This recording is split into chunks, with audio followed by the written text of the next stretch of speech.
बरं बंडखोरी झाली नाही अशातला पण भाग नाही, काही ठिकाणी बंडखोरी झालेली आहे. युबीट ही मनसेच्या पाठीमध्ये खंजीर खुपसणार. पण राजसाहेबांनी युबीटीवर केलेली जी युती आहे ती मनसेच्या लोकांना पटलेली नाही. महायुती नक्की सत्तेवर येणार आहे आणि भाषणापेक्षा डायलॉग, म्हणजे मी काय फार मोठं राजकारणी नाही, आमची लक्तरं काढणं, बदनाम करणं तर हे सगळं ठीक आहे. त्याऐवजी मी एकमेव सांगणारा असा माणूस होतो की एकनाथ शिंदे साहेब मास लीडर आहेत. आता हिंदी सक्ती ते कोणाचं आहे ते पण मला माहिती आहे. तुम्ही नॅशनल अलायन्सकडे या, भाजपाबरोबर बोला आणि पुढे जाऊ. मी शिवसेनेचा आणि एकनाथ शिंदे साहेबांचाही काळ्या दगडावरची रेल्वे आणि मला माझ्या राजकीय मर्यादा माहिती आहे. पण कुठच्याही उद्योजकांनी येऊन सांगावं की 13 रुपयाचा व्यवहार कोणी केला. ओव्हरऑल इन्फ्रास्ट्रक्चर या महाराष्ट्रामध्ये उभं झालं आहे असं तुम्ही मला सांगाल, एवढं चांगलं का? आणि महायुतीचाच महापौर या मुंबई महानगरपालिकेवर असणार. भारतीय जनता पक्षाबरोबर एकनाथ शिंदे यांच्या शिवसेनेची महायुती एकत्र लढणार की वेगळी वेगळी लढणार, या सगळ्या वाटाघाटीपासून ते अगदी प्रचाराची रणधुमाळी उडवेपर्यंत एकनाथ शिंदे यांच्या बरोबर एक व्यक्ती अगदी खांद्याला खांदा लावून लढत होती. त्याच व्यक्तीबद्दल आम्ही सगळे पत्रकार वेळोवेळी वेगवेगळ्या ब्रेकिंग न्यूज चालवत ही व्यक्ती देवेंद्र फडणवीसांची की एकनाथ शिंदेंची असा कल्ला करत असतो. या व्यक्तीबद्दल सांगायचं तर ही व्यक्ती कधी शरद पवारांची आणि अजित पवारांची असते, कधी आदित्य ठाकरे आणि उद्धव ठाकरेंची असते, कधी फडणवीस आणि शिंदेंची असते. या व्यक्तीबद्दलचे ठोकताळे हे कुणालाच मांडता येत नाही. पण तरीही आपलं काम चोख करत आपला विभाग, आपला प्रांत, आपलं मंत्रालय आणि आपलं काम अत्यंत व्यवस्थितरित्या करणाऱ्या या व्यक्तीचं नाव आहे उदय सामंत. राज्याचे उद्योगमंत्री असलेले उदय सामंत हे आपल्याला फेस टू फेसमध्ये भेटणार आहेत. आपण त्यांच्याबरोबर चर्चा करताना काही महत्त्वाचे मुद्दे समजून घेणार आहोत. फेस टू फेसमध्ये उदयजी आपलं खूप खूप स्वागत. भाजप आणि शिवसेना युतीत लढणार की नाही याच्याबद्दल अनेक तर्कवितर्क लढवले जात होते आणि त्यानंतर असा निर्णय झाला की युतीत लढायचं आणि मग तो निर्णय झाल्यानंतर तुमच्यावर खूप मोठी जबाबदारी आली. जागा वाटप, कोण किती मिळणार, काय मिळणार. विशेषतः तुम्ही आणि राहुल शेवाळे यांनी जी कामगिरी केली त्यातून आज एक सन्मानजनक स्थिती आलेली आहे. पण आता बराच वेळ झालेला आहे. मला तुम्हाला हे विचारायचं की युतीमध्ये लढण्याचा निर्णय एकनाथ शिंदेंना नाईलाजानं घ्यावा लागला, दिल्लीच्या दबावातून घ्यावा लागला, की तुम्ही सगळ्या सहकाऱ्यांनी वेगळं लढल्याचे दुष्परिणाम त्यांना समजावून सांगितले म्हणून घ्यावा लागला? नाही, यामध्ये स्पष्ट पद्धतीनं एक आधी आपल्याला देखील आणि मला सगळ्याच बघणाऱ्यांना आणि ऐकणाऱ्यांना सांगायचं आहे की मुंबई महानगरपालिका ही युतीनंच लढायची हे देवेंद्रजी आणि एकनाथ शिंदे साहेबांमध्ये निश्चित झालेलं होतं. याच्यामध्ये काही नव्यानं युती करायची की नाही, किंबहुना महाराष्ट्रामध्ये देखील भाजपाबरोबर युती करून लढायचं हे देखील आमचं फायनल झालं होतं. काही ठिकाणी होऊ शकलं नाही, पण मुंबई महानगरपालिकेमध्ये युती करावं ही अनेक दिवस चर्चा सुरू होती. अनेक भाषणातनं दोन्ही नेत्यांनी म्हटलेलं होतं. त्याच्यामुळे मुंबईमध्ये युती होणार नाही हे कुठेही अनिश्चित नव्हतं, हे निश्चितच होतं. अनिश्चित फक्त जागा वाटप होतं. नाही, अनिश्चित जागा वाटप होतं हे जरी खरं असलं तरी इतके लोक आता आपण घेऊन ठेवलेत. 105 लोकांना, जे म्हणजे आतापर्यंत मुंबई महानगरपालिकेत नगरसेवक म्हणून ज्यांनी काम केलंय असे 105 लोक एकनाथ शिंदेंकडे आलेले होते. मग या 105 लोकांची संख्या असतानाही हा निर्णय ठाम होता? हे नक्कीच ठाम होता. मुंबई महानगरपालिकेमध्ये युती करूनच निवडणुकीला सामोरं जायचं हा अगदी शिंदेंचा इथे जनाधार नाही म्हणून तो ठाम होता, की भाजप इथे रेटाने ते करायला भाग पडते म्हणून? नाही. पहिली गोष्ट, भाजपनं कुठेही रेटानं असं सांगितलं नाही की तुम्ही युती करा, युती करू नका.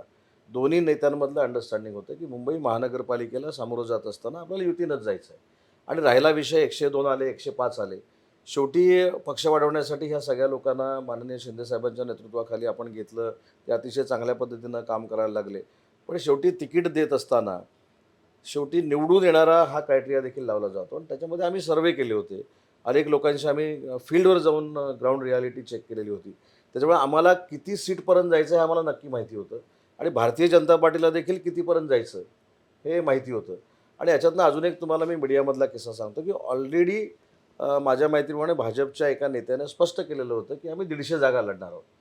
त्याच्यामुळं तो देखील डोक्यामध्ये आमचं हे होतं की 150 जागा लढणार म्हणजे थोडंफार बार्गेनिंग सगळ्यांनाच माहिती असतं आणि आम्ही जरी 125 जागा मागितल्या असल्या तरी आम्हाला कुठपर्यंत यायचं आहे हे देखील आम्हाला माहिती होतं. म्हणजे तुम्ही सगळे नेते मिळून आम्हा पत्रकारांना, माध्यमांमधल्या लोकांना उल्लू बनवत होतात ब्रेकिंग ब्रेकिंग खेळण्यासाठी. अ, असंच समजायचं ना? नाही, मला बघा, तुम्ही तुमचे माध्यमांमध्ये मित्र आहेत, तुम्हाला हे सगळं नीट माहिती आहे.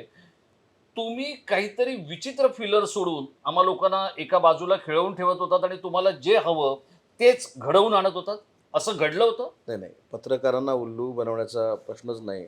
पत्रकारांकडे सूत्र हा जे एक माध्यम आहे, त्या सूत्रांकडनंही तुम्हाला माहिती मिळत होती, की आता इतक्या जागा मिळणार आहेत. एवढं कशाला पहिल्या माझ्यावर ज्यावेळी सर्जरी झाली होती आणि पहिली मीटिंग झाली भाजप आणि शिवसेनेची, त्याच्या 2 दिवस मी देखील टीव्ही बघून चक्रावलेलो होतो, की तिथं फक्त असं जायचं, की पहिल्या मीटिंगमध्ये 52 जागा द्यायचं फायनल झालं. हा 52चा आकडा कुठून आला होता? नाही 52चा आकडा नव्हताच. आता जसं तुम्ही सांगितलं, की तुम्ही तो शब्दप्रयोग करू शकता, की मला पण कळायला तयार नाही, की हे नक्की उल्लू कोण कोणाला बनवतंय.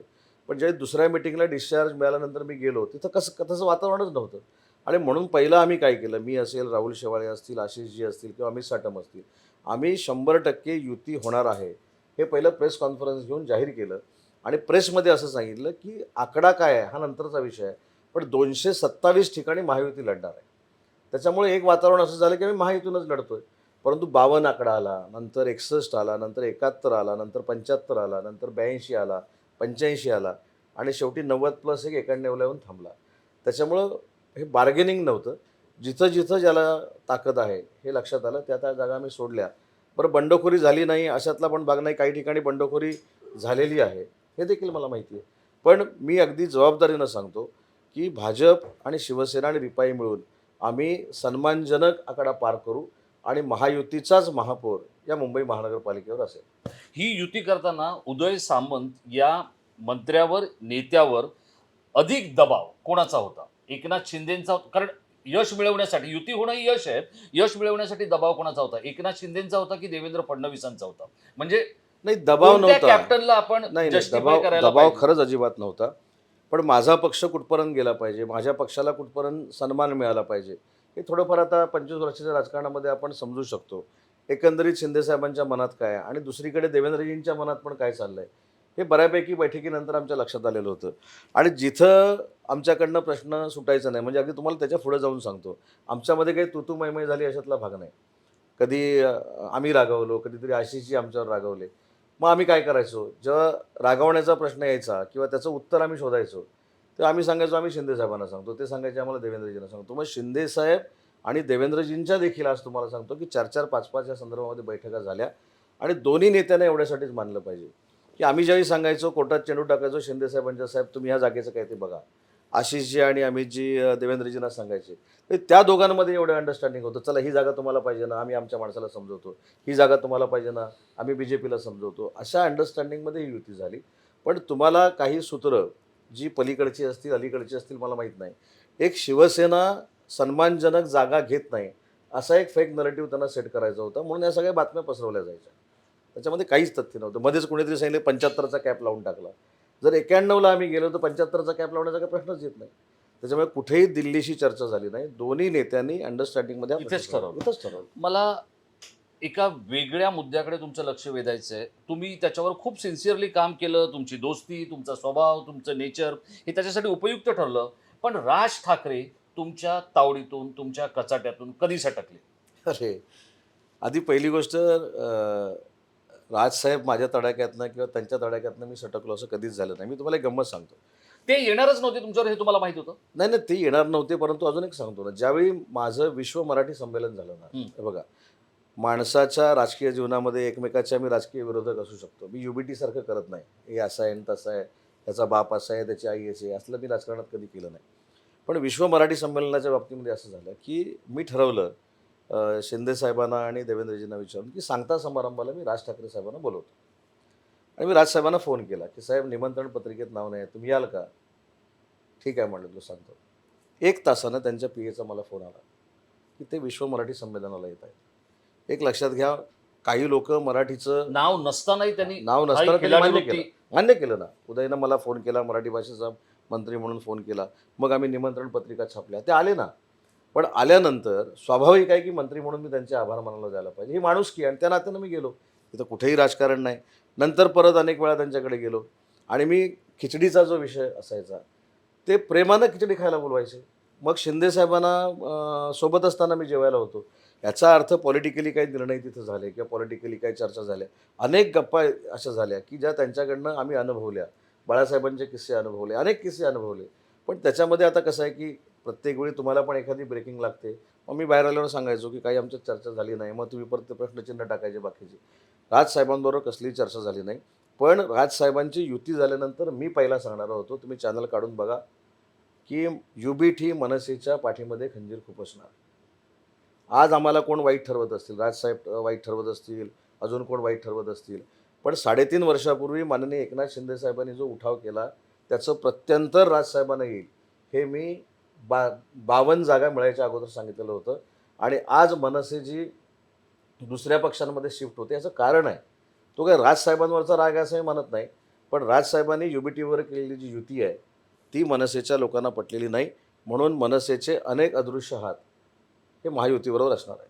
पण हे तुम्हाला कधी कळलं किंवा हे तुम्हाला बघा, तुम्ही म्हणजे जे काय मला माहिती आहे त्याप्रमाणे तुम्ही काय राज ठाकरेंचे इतके घट्ट मित्र नाही आहात की जसं आशुतोष गोवारीकर आहे किंवा अगदी अजय अतुल आहेत, इतके घट्ट नाही आहात. पण तरी तुम्हाला हा अंदाज आला, हे राजकीय भान किंवा जे काय संसदीय ज्ञान की ठाकरेंबद्दलचा एक सिक्स सेन्स याच्यामुळे आला? तर राजकारणामध्ये आपण अनेक स्वभावांचा अभ्यास करतो ना, की कोणाचा स्वभाव कसा आहे, कोणाचा स्वभाव कसा आहे. आणि ज्यावेळी एक स्टेज अशी आली, की आता वारंवार काही लोकं एखाद्या व्यक्तीकडे जातात, की असं कर, तसं कर, तसं कर, तसं कर. तर नाईलाजाने काही व्यक्ती करतात. तुम्ही बघा, त्या 3 महिन्याच्या स्पॅनमध्ये म्हणजे राजसाहेब किती वेळा बोलले मला माहीत नाही. पण युबीटीकडनं असं चालू होतं, की आता आम्ही युती करणार, आम्हाला युती केलीच पाहिजे, ठाकरे एकत्र आलेच पाहिजेत. ती महाराष्ट्राची अस्मिता आहे, ती मराठी माणसाची अस्मिता आहे. काय अस्मिता आहे मला अजूनपर्यंत कळलेलं नाही. पण म्हणजे हे दोघं आले तर महाराष्ट्राची अस्मिता आणि फडणवीस आणि शिंदे आले तर महाराष्ट्राची अस्मिता नाही. त्याच्यामुळे हे चालू झाल्यानंतरच एक आपल्याला तुम्ही जसं म्हणतात, की सेन्स असतो, की बाबा नाही आता हे काहीतरी आणि दुसरं एक सांगतो. आम्ही प्रत्येक वेळी सांगायचो, की राजसाहेब महायुतीमध्ये आले तर आम्हाला आनंद होईल, आनंद होईल. पण तुम्ही तिकीट वाटप जर बघितलं, तर आम्ही त्यांना किती जागा देणार होतो? हा हा, हे सांगा ना जरा, बरोबर आहे. किती जागा देणार होता नाही तुम्ही? जागा नाही, आले असते तर त्यांनी जर विचार केला असता, की आम्हाला बाबा महायुतीबरोबर जायचं आहे, तर आपण त्यांना सायझेबल जागा देऊ शकलो नसतो ना. त्याच्यामुळे त्यांनी हा देखील विचार केला असेल, ह्यांच्याबरोबर गेल्यानंतर निदान 80-90 जागा तरी मिळतील. पण तो पण त्यांचा भ्रमनिरास झाला.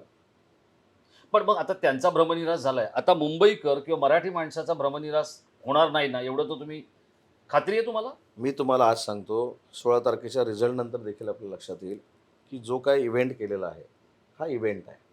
हा इव्हेंट आहे. 100% इव्हेंट आहे. आणि याच्यातनं महायुती नक्की सत्तेवर येणार आहे. आणि तुम्हाला कळेल मनसेला जागा किती मिळाल्या, युबीटीला जागा किती मिळाल्या, काँग्रेसला जागा किती मिळाल्या. या सगळ्यांच्या जागा एकत्र केल्यानंतर सुद्धा कधीही आकडा पार होऊ शकणार नाही, एवढं बलाबल असेल आमच्यामध्ये आणि त्यांच्यामध्ये. आणि मी त्यावेळी देखील एक सांगितलं होतं, की याच्यामध्ये सगळ्यात मोठा राजकीय फटका जर कोणाला बसणार आहे, तो मनसेला बसणार आहे. उदयजी, तुम्ही असे काही राज ठाकरे एवढे क्राऊड पुलर राजकीय नेते नाहीत, वक्ते नाहीत. पण हा जो संपूर्ण कोकण किनारपट्टीचा बेल्ट आहे, तिथे निवडणूक लढवताना निवडणूक कशी लढवायची, मतं किती मिळवायची, काय करायची, मग आपला विरोधक शरद पवार असू दे, आपला विरोधक ठाकरे असू दे, कोणी असू दे, तुमची मतं हलत नाहीत. पण राज ठाकरे यांना तुम्ही एक निरीक्षक म्हणून मी तुम्हाला विचारतो, कारण तुमचं निरीक्षण चांगलं असतं कोणत्याही गोष्टीबद्दलचं आणि अभ्यास नीट असतो. राज ठाकरेंची सभा, आता परवा मी सामान्य मुंबईकरांशी बोललो, काही सनदी अधिकाऱ्यांशी बोललो, पोलीस अधिकाऱ्यांशी बोललो. Raj Thackeray was a crowd puller.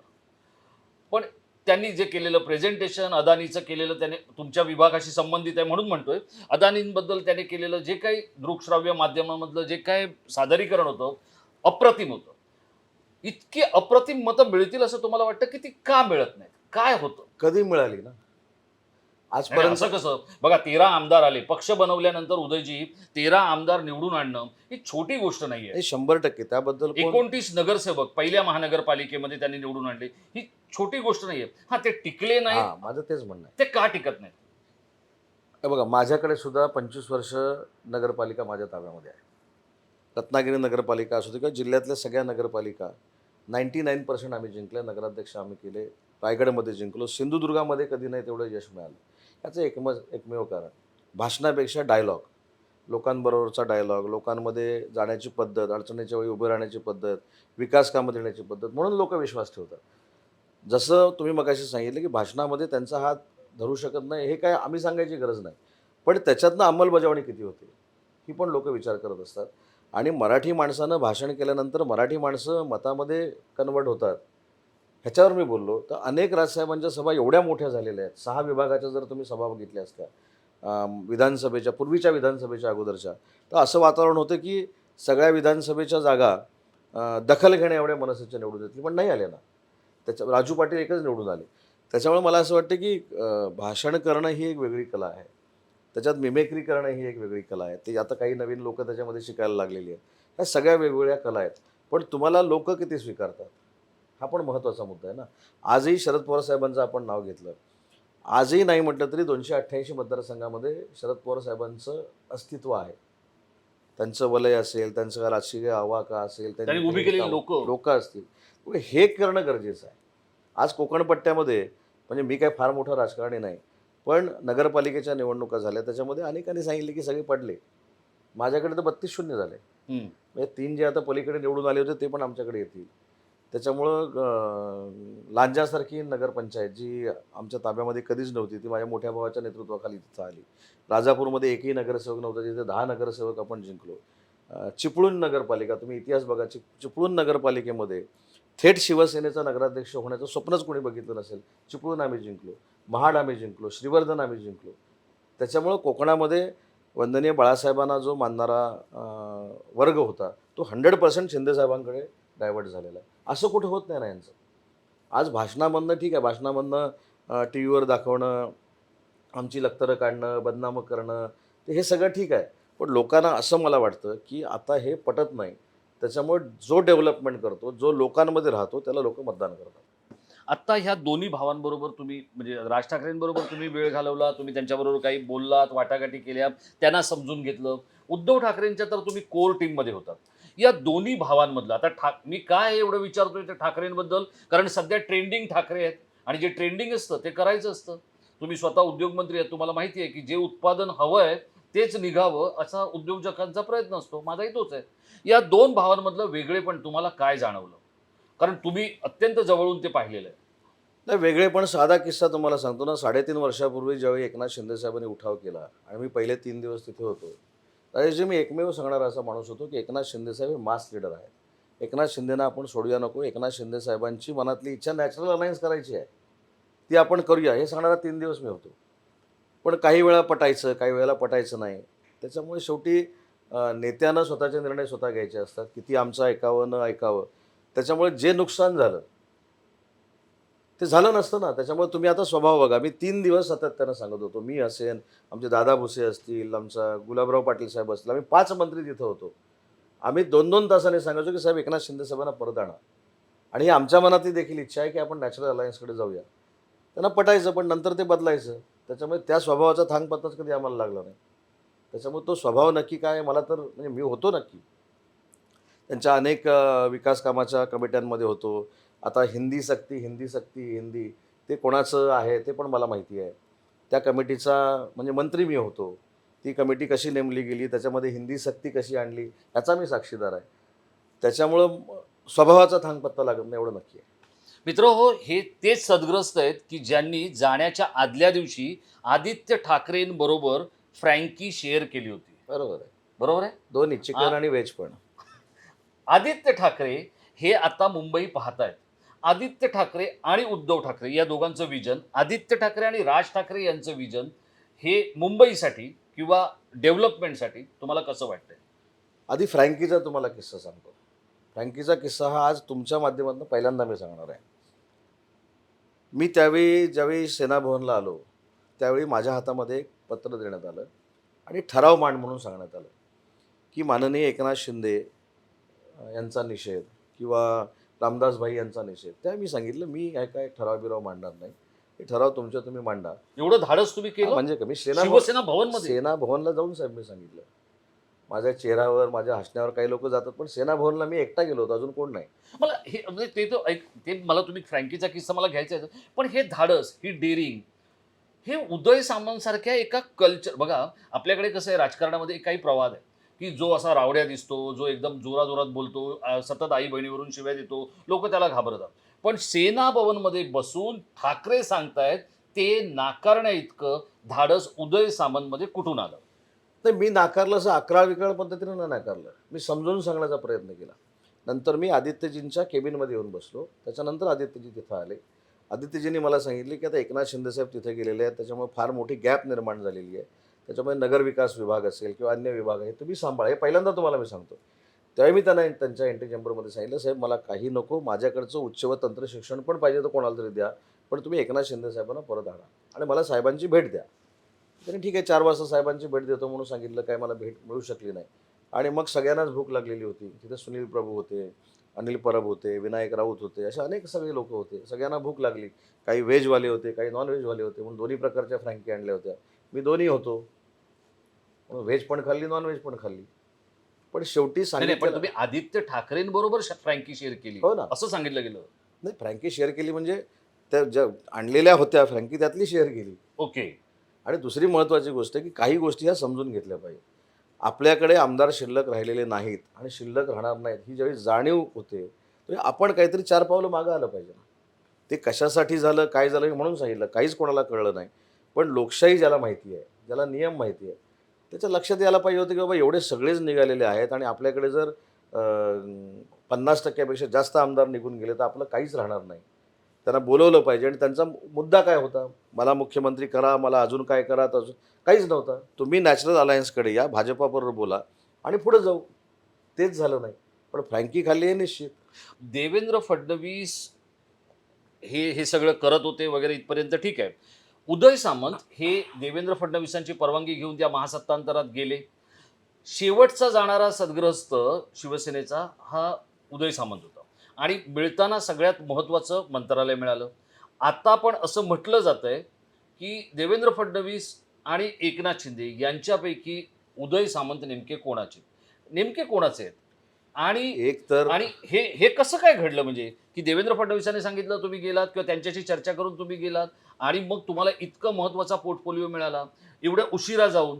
बरं, दुसरीकडे निषेधाचं मी पत्र प्रसारित करणार नाही हेही तुम्ही सांगताय. पण हा सगळा जो गुंतागुंतीचा खेळ आहे, हा उदय सामंत नेमके कोणत्या डोक्याने खेळतात? नाही, नाही, मुद्दा असा आहे, की आजही मी सांगतो, की 101% मी शिवसेनेचा आणि एकनाथ शिंदे साहेबांचाही काळ्या दगडावरची रेघ आहे.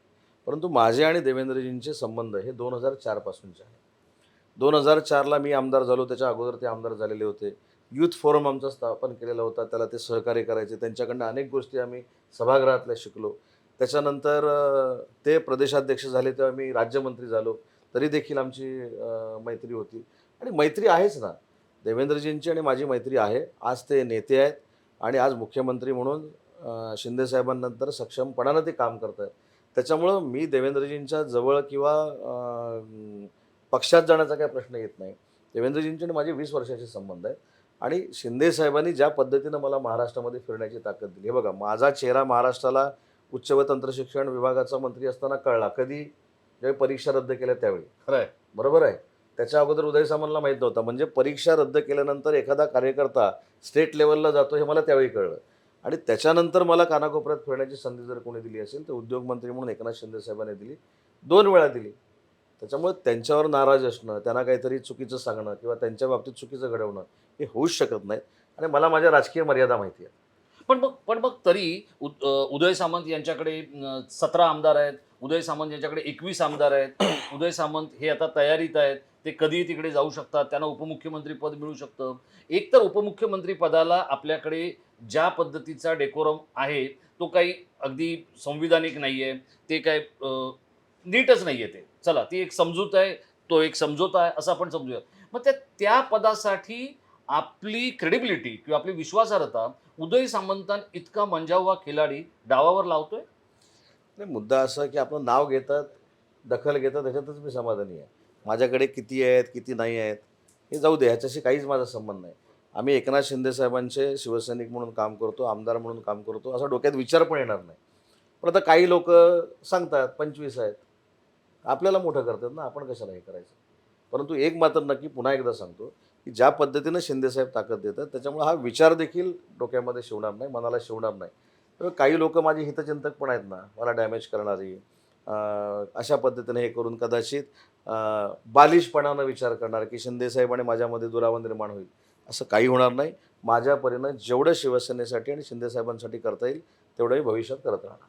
तुम्हाला हे सगळं करत असताना आता बघा, देवेंद्र फडणवीस, उद्धव ठाकरे आणि एकनाथ शिंदे हे 3 मुख्यमंत्री या नजीकच्या काळामध्ये लाभले. या तिघांमध्ये तुमच्यावर प्रत्येकाने विश्वास ठेवला. तुम्ही हक्काने आपण सांगू किंवा हक्काने आपलं ऐकलं जाईल असा मुख्यमंत्री तुम्हाला कोण वाटला? या तिघांपैकी हो. हे 2. एकनाथ शिंदे साहेबांकडे मी कधीही जाऊन व्यथा मांडू शकतो, कधीही जाऊन विकासाचं काम मागू शकतो, कधीही जाऊन डिस्कस करू शकतो एक घरगुती रिलेशनला. तसंच देवेंद्रजींचं आहे. त्याच्यामुळे 2 जे नेते उद्धव आहेत, ठाकरेंनी तर तुमच्यावर प्रेम केलं हो, असं प्रेम काय केलं करू? मी कुठं नाही म्हटलं. हम्म. पण शेवटी डायलॉग कोणाबरोबर करू शकतो आपण? एक उद्धव ठाकरेंबरोबर डायलॉग का होऊ शकत नाही कोणाचा? वेळ नाही. बघा तुम्ही शिंदेसाहेब जेवढा वेळ देतात, देवेंद्रजी जेवढा वेळ देतात, तेवढा त्यांनी वेळ दिला होता का? हे मी टीका करण्यासाठी सांगत नाही. त्यांनी जर वेळ दिला असता तर ही वेळ आली नसती ना. त्यांनी शिंदेसाहेबांना वेळ दिला असता, शिंदेसाहेबांचं समजून घेतलं असतं, आमदारांचं समजून घेतलं असतं, मंत्र्यांचं समजून घेतलं असतं, ती वेळच आली नसती. त्याच्यामुळं शिंदेसाहेब हे कधी अवेलेबल असतात, देवेंद्रजी हे कधी अवेलेबल असतात. आणि काल शिंदेसाहेबांनी भाषणामध्ये एक अतिशय चांगला उल्लेख केला की हे सर्वसामान्यांमधनं मोठे झालेले लोक आहेत. सर्वसामान्य कार्यकर्ते, सर्वसामान्य जनता, त्यांची दुःख काय आहे हे फील्डवर जाऊन समजून घेणारे लोक आहेत आणि तेच आम्ही आहोत. त्याच्यामुळे या दोघांशी जमतं. आता आपण तुमच्या जर थोडं मंत्रालयाकडे येऊया. दाओसमध्ये गेल्या वेळेला 16 लाख कोटी रुपयांचे करार झाले आणि त्यामध्ये एक खूप मोठा चंग जो आहे, जवळपास 70-72% जे काय आहे ते मार्गस्थ झालेले आहेत. ते सगळे प्रकल्प, त्याबद्दलच्या गोष्टी पुढे गेलेल्या आहेत. यावेळेला आता दाओस येतंय, ते आपल्याला खुणावतंय. पण तुम्हाला असं वाटतं की खरंच दाओसमध्ये जाऊन काही फायदा होतोय? खरंच दाओसमध्ये, कारण कोट्यवधी रुपये तिथे जाण्यावर खर्च होत आहेत, पण जे महाराष्ट्राला मिळायला हवंय ते मिळतंय का? राजेशजी, मी तुम्हाला आज एक विनंती करतो. आज आपण मुलाखत घेतोय कुठे? मुंबईमध्ये. तुम्ही मला वेळ द्या थोडा. ॲज अ पत्रकार म्हणून वेळ द्या. तुम्ही माझ्यावर गडचिरोलीमध्ये चला. डावसचा परिणाम काय झाला आहे तो बघा. तुम्ही माझ्यावर चंद्रपूरला चला. डावसचा परिणाम चंद्रपूरमध्ये काय झाला आहे बघा. तुम्ही माझ्यावर नागपूरला चला, नाशिकला चला, अमरावतीला चला. एवढंच नाही, रत्नागिरीमध्ये चला. आजपर्यंत रत्नागिरीवर अशी छाप होती की आम्ही सगळ्या प्रकल्पांना विरोध करतो. आज माझ्या मतदारसंघामध्ये 30,000 कोटीचा सेमीकंडक्टरचा कारखाना आला आहे. माझ्या मतदारसंघामध्ये 10,000 कोटीचा धीरूभाई अंबानी डिफेन्स क्लस्टर आला आहे. ही परिवर्तनाची नांदी आहे. त्याच्यामुळं आरोप करणं, प्रत्यारोप करणं ठीक आहे. मी तर अनेकांना असं आवाहन केलं की तुम्ही पत्रकारांनी एक टीम तयार करा 10-12 लोकांची. चूक असेल जाहीरपणानं सांगा. पण चला माझ्यावर गडचिरोलीमध्ये. गडचिरोलीमध्ये देशातला सगळ्यात मोठा जो स्टील हब होतोय तो कशा पद्धतीनं होतो? 1 लाख कोटीची इन्व्हेस्टमेंट तिथं कशी येते बघा. नागपूरमध्ये इंडस्ट्री कशी येते बघा.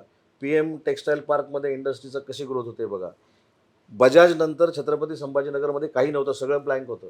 आज 60,000 कोटीचे प्रकल्प तिथे आता इन्फ्रास्ट्रक्चरच्या स्टेजमध्ये आहे. ते तुम्ही बघा. आणि एखादा प्रकल्प हा 1 वर्षामध्ये कधी पूर्ण होत नाही. त्याला किमान 4 ते 5 वर्ष लागतात. त्यांचं इन्फ्रास्ट्रक्चर तयार होणं, त्याला परमिशन मिळणं, FDI असतील तर इंटरनॅशनल परमिशन मिळणं. पण आज नाहीतरी इन्फ्रास्ट्रक्चर सुरू करताना देखील रोजगार निर्माण झाला ना तिथं. म्हणून मी सांगितलं, रायगड असेल, पश्चिम महाराष्ट्र असेल, उत्तर महाराष्ट्र असेल, या सगळीकडे अगदी समतोल राखून औद्योगिक विकास व्हावा ही आमची भूमिका आहे. आणि कधीतरी माझं म्हणणं की तुम्ही धाडस करावं आणि तुम्ही हा दौरा करावा महाराष्ट्राचा की खरोखर उद्योग आलेत की आलेले नाही. आत्ता या जो 26ला जे दाओसचा घाट घातला जातोय, तिथे जे सगळं होतंय, त्यावेळेला तुमचं नेमकं लक्ष काय आहे? मागच्या वर्षी आम्ही जे 16 लाख कोटीचे MOU केले त्याची पण मी यादी तुमच्याकडे पाठवून देतो. 75% आम्ही इम्प्लिमेंट केले. 75% देशातलं महाराष्ट्र राज्य हे उद्योग क्षेत्रामध्ये झालेले MOU इम्प्लिमेंट करणारं पहिलं राज्य आहे जे 75% करत आहे. यावेळी देखील तुम्हाला कळेल की फार मोठ्या पद्धतीने इन्व्हेस्टमेंट महाराष्ट्रामध्ये येईल आणि त्याची देखील अंमलबजावणी पुढच्या 3-4 वर्षामध्ये आम्ही 75% ते 80% करू. असं आपल्याकडे म्हटलं जायचं की भारतीय संघातले क्रिकेटपटू हे साधारणतः मुंबईतले, महाराष्ट्रातले असायचे. पण आता छोट्या छोट्या देशातून आणि देशाच्या छोट्या छोट्या भागातून खेळाडू आपल्या भारतीय संघात यायला लागले. उद्योगांचंही तसंच होतं की महाराष्ट्रामध्ये उद्योग मोठ्या प्रमाणात आहेत, आपण उद्योग संपन्न होतो असं म्हटलं जायचं. आता छोटी छोटी राज्य पण ते धाडस करतायत, त्यांच्याकडे वेगवेगळे प्रकल्प येत आहेत, मग अगदी झारखंड असू द्या किंवा जी छोटी राज्य आहेत ती, त्या सगळ्यांच्या बरोबरीने महाराष्ट्र अ, स्पर्धा करू शकेल असं वाटतंय? कारण तिथली निर्णय प्रक्रिया ही खूप वेगवान असल्याचं अनेक उद्योजक सांगतात. आपण कितीतरी पुढे गेलो याच्या 3.5 वर्षापूर्वी कर्नाटक, गुजरात हे एफ-डी-आयमध्ये एक नंबरला होते. गेले 4 वर्ष एफ-डी-आयमध्ये यांना सगळ्यांना कोसो मैल मागं टाकून महाराष्ट्र एक नंबरला आहे. याचं कारण मैत्रीसारखं पोर्टल आपण लॉन्च केलं. जे पूर्ण पारदर्शक आहे. तिथं मंत्र्याची आवश्यकता नाही, कुठच्या दलालाची आवश्यकता नाही, कोणाची आवश्यकता नाही. यावर्षी तर आपण अजून एक पुढे जाऊन धाडस केलं. मिलापसारखं ॲप आणलं. आता जागा मागायला बघा ना, कोण असतं? गर्दीच नसते. आम्हाला जागा पाहिजे, आम्हाला इंडस्ट्रीसाठी जागा पाहिजे, आम्हाला शैक्षणिक क्षेत्रासाठी जागा पाहिजे. तुम्ही ॲपवर जा, तुमचं जे काय प्रोजेक्ट रिपोर्ट आहे तो त्याच्यामध्ये अपलोड करा. तो जर ॲपनं स्वीकारला तर तुम्हाला जागा मिळणार. पण किती दिवसात मिळते? 8व्या दिवशी ऑफर लेटर आम्ही देतो थ्रू ॲप. त्याच्यामुळं पूर्वी जे काय होतं की जागेमध्ये यांनी भ्रष्टाचार केला, जागेमध्ये त्यांनी भ्रष्टाचार केला, एवढे कमवले, तेवढे कमवले. आता मिलाप आल्यामुळं ही संधीच बंद झालेली आहे. आरोपासून मंत्र्यापर्यंत कोणी त्याच्यामध्ये हस्तक्षेप करू शकत नाही. त्याच्यामुळे ह्या चांगल्या चांगल्या फॅसिलिटी आणल्यामुळे आणि अजून एक केलं, इन्सेंटिव्हचा जो आमच्याकडे प्रकार आहे, तो पूर्वी 3.5-4 वर्षापूर्वी प्रत्येकाला भेटायला लागायचं, एन टी चेंबरला भेटायला लागायचं, अजून कुठं कुठं जाऊन घरी भेटायला लागायचं. मग काहीतरी गडबड व्हायची आणि मग तो इन्सेंटिव्ह दिला जायचा. मी आल्यानंतर पहिलं केलं की इन्सेंटिव्हची फाईल माझी सही झाल्यानंतर 48 तासाच्या आत तो मग अदानींचा प्रोजेक्ट असू दे, अंबानींचा प्रोजेक्ट असू दे, आमच्या मराठी माणसाच्या निबीचा प्रोजेक्ट असू दे, आमच्या रत्नागिरीतले एम-एस-एम-ईचे प्रोजेक्ट असू दे, 48 तासामध्ये जे काही शेअरिंग असेल त्यांच्या खात्यामध्ये गेलं पाहिजे. आजपर्यंत या 3.5 वर्षामध्ये जवळजवळ 13,000 कोटी रुपयाचा इन्सेंटिव्ह वाटला. पण कुठच्याही उद्योजकांनी येऊन सांगावं की 13 रुपयाचा व्यवहार कोणी केला. ही पारदर्शकता आणली ना. त्याच्यामुळे कदाचित आम्ही प्रेझेंट करायला कमी पडतोय आणि प्रेझेंट करून लोकांना सांगायला कमी पडतोय की बाबा आम्ही हे केलंय, आम्ही हे करून दाखवलंय. अजून एक मी तुम्हाला साधं उदाहरण सांगतो. माझ्याकडे रत्नागिरीला 750 एकर लँड ही एका मोठ्या इंडस्ट्रीजच्या घशामध्ये घातलेली होती. म्हणजे मी ज्यावेळी ही प्रोसिजर सुरू केली, त्यावेळी मला असं घाबरवण्यात आलं की त्यांच्या विरोधामध्ये कोर्टात जाणं म्हणजे अडचणीचं होऊ शकतं. मी पहिलं शिंदेसाहेब मुख्यमंत्री होते, त्यांना भेटलो. साहेब असं-असं आहे, माझ्या मतदारसंघातली 750 एकर जागा आहे. देवेंद्रजींना भेटलो. दोघांनी मला ग्रीन सिग्नल दिली. मी राजेशजी तुम्हाला अभिमानानं सांगतो, 24 वर्ष जी जागा एखाद्या इंडस्ट्रीजच्या घशात होती, ती सुप्रीम कोर्टापर्यंत जाऊन मी ताब्यात घेतली आणि तिथं आज 30,000 कोटीचा सेमीकंडक्टरचा कारखाना होता. त्यामुळे आम्ही केलं ना, फक्त कदाचित आम्ही प्रेझेंट करायला कमी पडतो. तुमच्याच भागातला एक अत्यंत कळीचा मुद्दा की ज्याच्यावर खूप मोठं रान उठवलं गेलं आणि एक खूप चांगली गोष्ट घडली असती ती म्हणजे नाणार प्रकल्प आला असता तर. आत्ता त्या प्रकल्पामध्ये फक्त धुकधुक शिल्लक राहिलेली आहे. पेट्रोलियम मंत्री असेल किंवा कोणी असेल, नाणारबद्दल कधी तुम्ही आक्रमकपणे समोर आला नाहीत किंवा ते मांडावं असं तुम्हाला वाटलं नाही का? किंवा आता जर ते मांडायचं असेल तर ह्या दोन्ही लोकांशी तुमची चांगली मैत्री आणि स्नेह आहे, देवेंद्रजी आणि एकनाथ शिंदे, आणि दोघांचंही राष्ट्रीय पातळीवर वजन आहे. नाणार पुन्हा येऊ शकतो असं तुम्हाला वाटतं? ते नाणार तर आता संपला, आता बारसू झाला. आता बारसूच्या बाबतीमध्ये माझी भूमिका स्पष्ट आहे, जी उद्योगमंत्री होण्याच्या अगोदरपासून आहे आणि आता देखील आहे. लोकांनी जर तो मान्य केला तर बारसू प्रकल्प म्हणजे तो रिफायनरीचा प्रकल्प आहे, तो तिथं आम्हाला न्यायचा आहे. तुम्हाला स्वतःला एक रत्नागिरीकर म्हणून काय वाटतं, तो यावा की नाही यावा? नाही, पर्यावरणावर परिणाम होणार हे जर सिद्ध झालं तर उद्योगमंत्री म्हणून मी सांगतो की तो प्रकल्प काय मी तिथं व्हायला देणार नाही. पण अजून प्रेझेंटेशनच्या पण स्टेजला ते आलेलं नाही. त्यांनी जे सॉईल टेस्टिंगचं आम्हाला कारण दाखवलं होतं त्यांच्याकडे गेलेलं आहे. पण जरी बारसूमध्ये उद्या यदा कदाचित शेतकऱ्यांच्या मागणीप्रमाणे, तिथल्या लोकांच्या मागणीप्रमाणे हा प्रकल्प आला नाही असं समजा, पण तेवढ्याच ताकदीचा प्रकल्प प्रदूषणविरहित, जर हा प्रदूषण करणारा असेल तर प्रदूषणविरहित प्रकल्प मग तिथे दिल्याशिवाय वर्षभरात गप्प बसणार नाही. मी ह्या संपूर्ण मुलाखतीतला एक कळीचा प्रश्न मला तुम्हाला विचारायचा आहे. उद्योगमंत्री म्हणून तुम्ही आहात, लोकांना कॉम्पेन्सेशन देणं किंवा त्यांना भरपाई देणं हेही तुम्हाला नीट कळतं. जर महाराष्ट्र सरकारने, उद्योग मंत्रालयाने किंवा मुख्यमंत्र्यांनी त्या जमिनी ज्यांच्या घेतल्या गेल्या त्यांना जर जो पैसे द्यायचे होते जमिनीच्या बद्दलचे ते जर घोषित केले गेले असते तर तो प्रकल्प उभा राहिला असता. अगदी बरोबर आहे. या मताशी मी पूर्ण सहमत आहे. त्यावेळी तत्कालीन उद्योगमंत्र्यांनी ते का केलं नाही याच्यावर मला टीका करण्याचा अधिकार नाही. त्यावेळी मुख्यमंत्री कोण होतं, जागेचं काय झालं याच्यावर मला अजिबात बोलायचं नाही. पण तुम्ही अतिशय महत्त्वाचा मुद्दा म्हटला, त्याचं सोल्युशन आम्ही काढलं. इंडस्ट्री डिपार्टमेंटनं एकदा चॅप्टर 6 काढला जमिनीचा, की बाकीचे सगळे व्यवहार बंद करण्याचा आम्ही आता निर्णय घेतला. फक्त थेट आम्ही शेतकऱ्यांशी व्यवहार करणार. पूर्वी काय व्हायचं की मला वाटायचं आता MIDC येते म्हटल्यानंतर कोणतरी इन्व्हेस्टर आणायचे, ते जमीन घ्यायच्या आणि नाममात्र दरामध्ये ते ताब्यात ठेवायचे आणि MIDCला विकून टाकायच्या आणि शेतकऱ्याची वाट लावायची. हे लक्षात आल्यानंतर मी CM साहेबांना, DCM साहेबांना हे पटवून दिलं. साहेब, पूर्वीचा कायदा होता की चॅप्टर 6 झाल्यानंतर एकही जमिनीचा व्यवहार करायचा नाही. हा जर आपण कायदा इंडस्ट्री पॉलिसीमध्ये आणला तर हे सगळे प्रश्न निघून जातील. आमची ती इंडस्ट्री पॉलिसी लॉन्च झालेली आहे. तुम्हाला पुढच्या काळामध्ये अशा पद्धतीचे प्रकार घडलेले दिसणार नाही. थेट पैसे शेतकऱ्यांना मिळतील. या मुलाखतीचा शेवटचा प्रश्न, संघटनात्मक पातळीवर काम करून संघटना बांधणं हे जास्त कटकटीचं आहे की उद्योगमंत्री म्हणून काम करताना उद्योग आणणं आणि तरुणाईला रोजगार देणं हे जास्त कटकटीचं आहे? नाही, कटकटीचं म्हणणं मी म्हणणार नाही. दोन्ही भाग का हे जागा महत्त्वाचे. वाटप या सगळ्या वाटाघाटी, बोलणी, खेचून घेणं, तेच इकडे करावं देणं, लागतं ना. सेम जे संघटनेमध्ये करावं लागतं तेच उद्योगामध्ये करावं लागतं. एखादा दुसऱ्या राज्यामध्ये चाललेला प्रकल्प असेल तर त्याला आम्ही काय जास्त देऊ शकतो म्हणून तो इकडे आणायचा. तसंच संघटनेमध्ये आहे. त्याच्यामुळे संघटनेतच पूर्वीपासून काम केल्यामुळं उद्योग देखील कसे आणायचे मला चांगलं माहिती आहे. आणि अजून शेवटच्या प्रश्नाला उत्तर देताना मी सांगतो की जे आमच्यावर उद्योग बाहेर गेले म्हणून सांगतात, देशातला मी असा पहिला उद्योगमंत्री आहे की ज्यानं विधानसभेमध्ये, विधिमंडळामध्ये व्हाईट पेपर काढला, श्वेतपत्रिका काढली आणि हे जे बाहेर पत्रकार परिषद घेतात त्यांनी एकानेही तोंड उघडलं नाही ही श्वेतपत्रिका चुकीची आहे. याचा अर्थ बाहेरच्या सगळ्या पत्रकार परिषदा या फेक आहेत, जनतेला फसवण्यासारख्या आहेत. पुढल्या 5 वर्षाचा मी विचारणार नाही, पण पुढल्या 3 वर्षाचा उदय सामंत या पॉलिटिकल स्टुडंटचा अजेंडा काय? कारण लोक तुम्हाला वेगवेगळी मंत्रिपदं, वेगवेगळ्या आशा मी आकांक्षा तुम्हाला दाखवतायत. सांगतो 2 माझ्याकडे खाती आहेत आणि ती अतिशय महत्त्वाची आहेत. मराठी भाषा आणि उद्योग विभाग. 3 वर्षानंतर म्हणजे आपण भेटतच राहू, पण 3 वर्षानंतर जेव्हा तुम्ही माझी मुलाखत घ्याल तर मी तुम्हाला उद्योग विभागाचं आणि मराठी भाषेचं एक वेगळं इन्फ्रास्ट्रक्चर, फक्त बिल्डिंगचं इन्फ्रास्ट्रक्चर असं म्हणत नाही मी, ओव्हरऑल इन्फ्रास्ट्रक्चर या महाराष्ट्रामध्ये उभं झालं आहे असं तुम्ही मला सांगाल. एवढं चांगलं काम करू. हे आहेत उदय सामंत.